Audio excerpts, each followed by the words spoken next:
দর্শক ভাইরা, আজকে আমি একটা বাস্তব কথা বলবো আপনাদেরকে।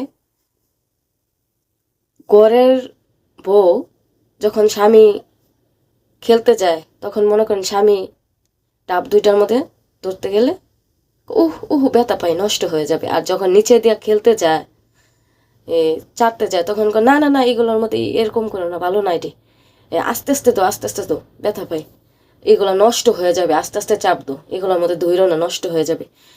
যখন ঘরের বউ যখন বাহিরে বিন পুরুষের কাছে যায়, তখন সে কি বলে জানেন? বাহিরের লোকে কিন্তু ওই স্বামীর মতন ওই চিন্তা করবে না, না করলে ছাড়বে না। তখন সব কাপড় চাপড় প্রথমে খুইলা তার ডাব দুইটার মধ্যে জোরে জোরে চাপতে থাকবে।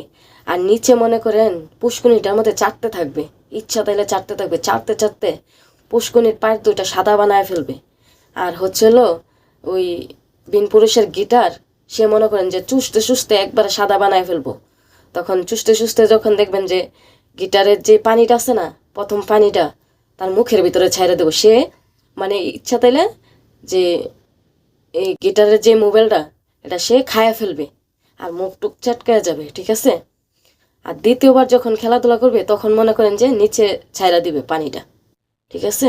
তো দর্শক ভাইয়ারা, আপনারা এসব মানে বউদের কাছ থেকে দূরে থাকবেন, আর বউদেরকে ধরে রাখার চেষ্টা করবেন। তো আমি আর বেশি কিছু বলবো না। আমার কথাটি যদি ভালো লাগে, তাহলে অবশ্যই আপনারা বেশি বেশি করে আমার ভিডিওটা শেয়ার করে দিবেন, আর আপনারা সতর্ক থাকবেন, ঠিক আছে?